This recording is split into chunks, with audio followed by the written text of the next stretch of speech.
If you are going for a tilt table test, please listen to this advice because I didn't. I'm going to put timestamps in the description because this is going to be really, really long. I apologise.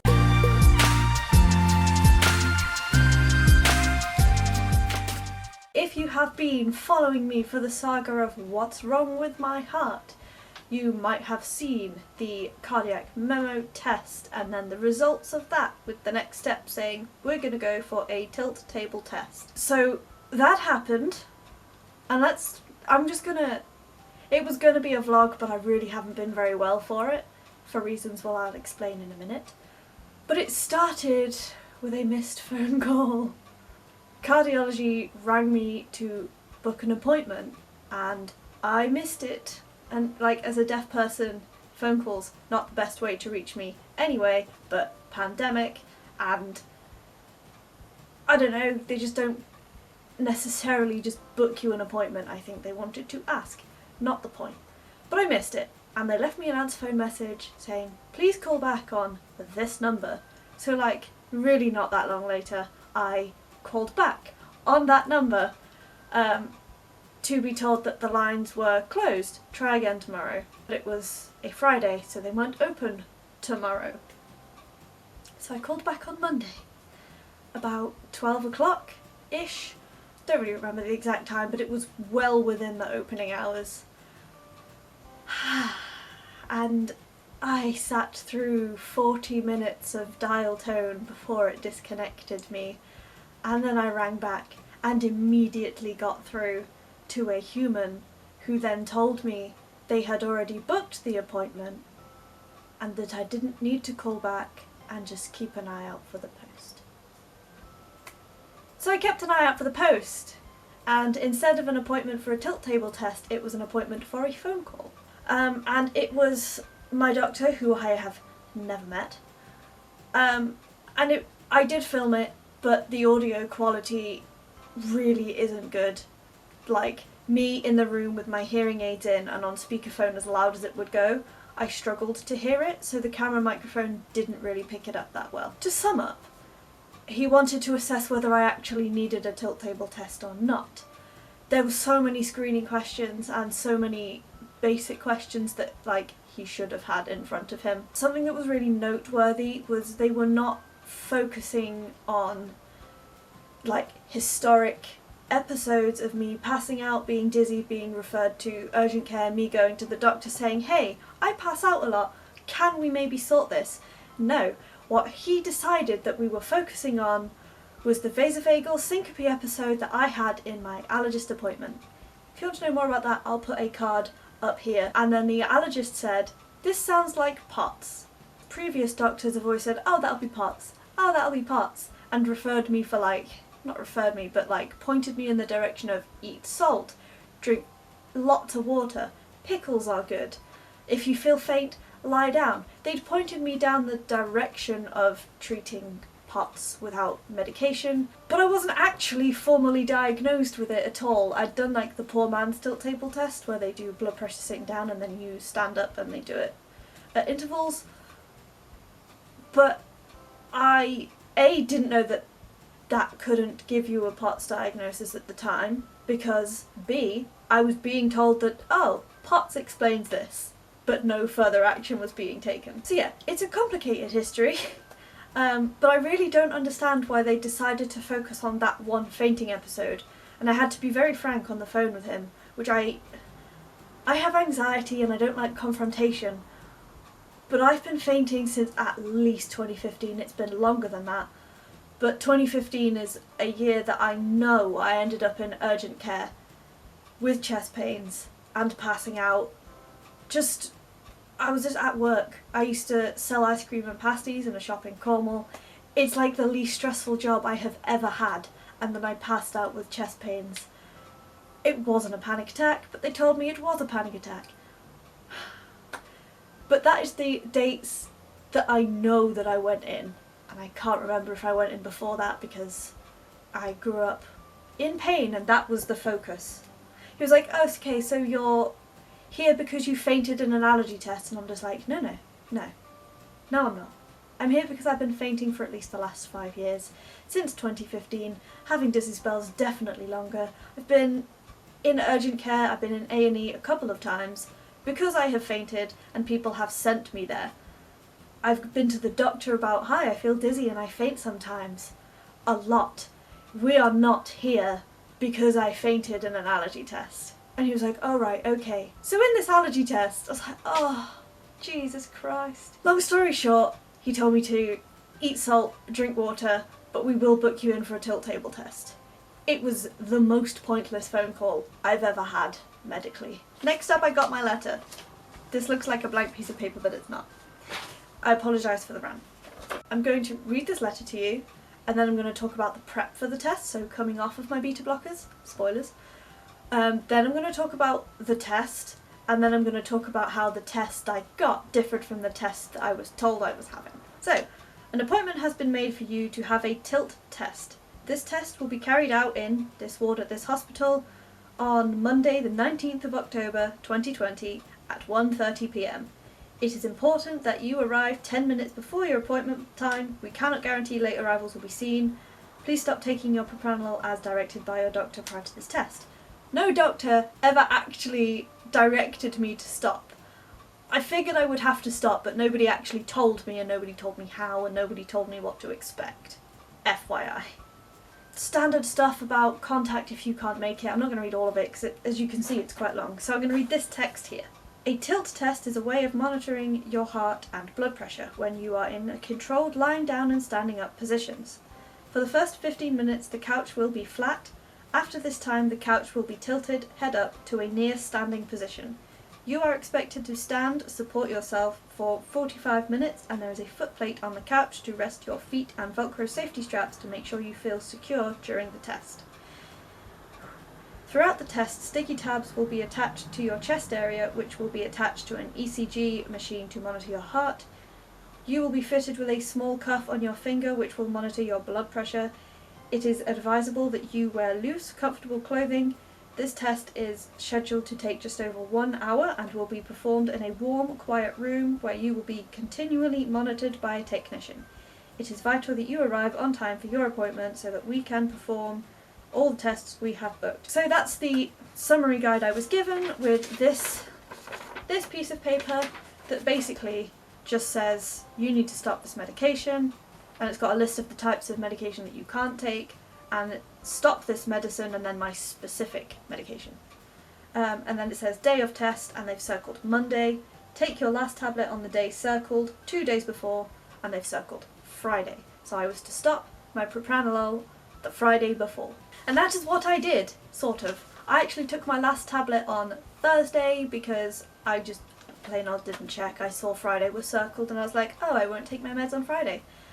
Doesn't matter because they don't want it to be in your system, so I gave myself an extra day, and that extra day meant that I didn't have a migraine. There isn't any vlog footage of me not taking beta blockers because I felt like a dog poo.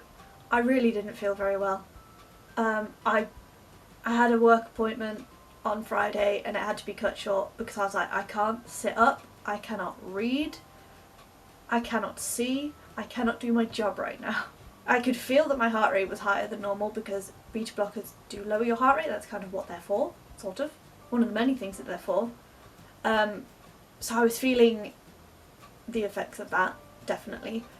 I was feeling very, throbby. Like everything was throbbing and I just felt really... I don't know if I felt dizzy, but I felt woozy. And then I started to get a headache towards the end of the night. Saturday I woke up with an evil migraine. Gum pain. I felt like a lot of pressure in my gums. This might be TMI, but I brushed my teeth and there was a lot of blood in it. That went away on Sunday. I don't know what that was about, but I didn't like it very much. And again, Saturday I just felt really poorly. I didn't really leave my bed that much. I just stayed and complained about it. Then Sunday I woke up without a headache. I felt a bit better. I did get a headache towards the end of the day, but it was mild.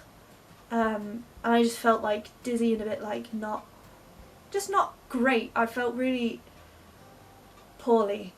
It's really hard to explain, but I was just in my bed, curled up, playing Pokemon because I treated myself to the expansion pack for Pokemon Sword because I knew I wouldn't be very well. Very little appetite. So one of the other reasons I take propranolol is because I have anxiety, and the way that my anxiety manifests itself in my day-to-day life is a knot here in my stomach, which makes me feel so sick whenever I try to eat anything. And apparently that's just a daily thing that happens if I don't take my beta blockers, because I felt no hunger for 3 days. And then Monday comes. Monday was my tilt table test, as you know.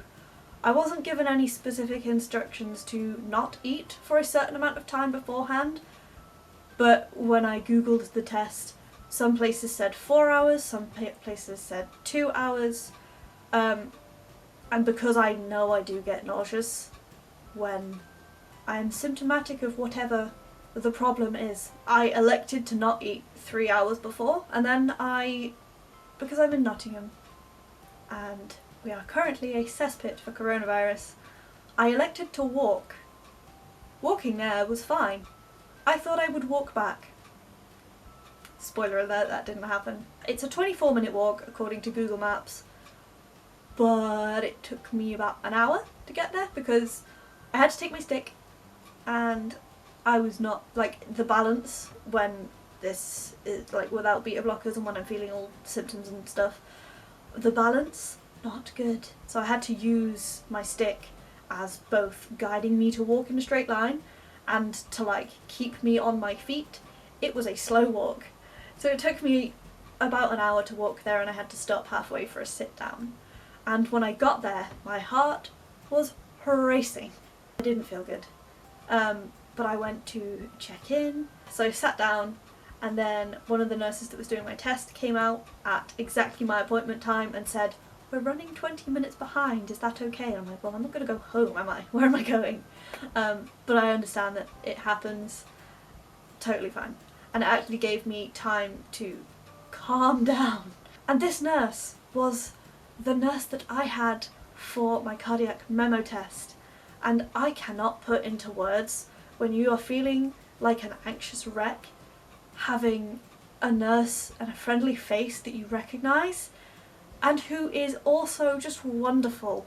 She's wonderful, I like her a lot, she's just great, and she put me at ease so much, and so did the other nurse. They were both great. So we get to my test, they call me in, I go in, you have to strip completely to be naked from the waist up. They give you like a gown shirt thing, but there is this is out. This comes out. I'm in the gown. She says, "Please lie down on this bed thing." So there is a bed with a foot plate. She fastened me in. There was a 13 lead ECG. It doesn't use wrists and ankles, it's all just around the chest area. And then there was a wrist strap which attached to a finger cuff, and then a blood pressure cuff on this arm. There are a lot of wires. And then Velcro straps over like waist and pelvis and knees, and then she offered one up here as well, but I declined that one. And then the test began. I just lay there for 10 minutes. They took my blood pressure a couple of times with the cuff. The finger cuff sort of pulsates with every beat of your heart, and the ECG was just doing its thing. That does it quietly, the others you notice. We get to 10 minutes and they say, "Okay Max, we are going to tilt the couch up now." So they tilt the couch up to 70 degrees, which is about like this, so you're very almost standing upright, but you don't have to do any of the work to stay upright, but gravity is still working. And then I stayed like that for 20 minutes, and that was the end of the test. So during that 20 minutes while I was stood up, when they tilted me, you could like feel, I don't know if this is the same for everyone, but I felt all of like the weight move from all spread out on my back, and it all just went like down to my feet. It was a very odd experience. And then I was not immediately dizzy, but like, you know, you can like feel your heart rate go like up. Mine definitely did that. And then I started feeling a bit dizzy. My vision went like spotty. I was seeing spots. The wall I was looking at was going like, it was a white wall, but to me it was like bright purple. My ears were ringing. I was not short of breath, but breathing faster, and like I could get air in, but it felt like even though it was in, it wasn't doing anything or going anywhere, and I just was not feeling good. It was not a nice time. I would not recommend this for a holiday for anybody. It's just really unpleasant. I basically had every symptom that I have with these fainting spells apart from the faint. But despite that, because the aim of the test is not to actually make you faint. If you faint and they see what happens, great.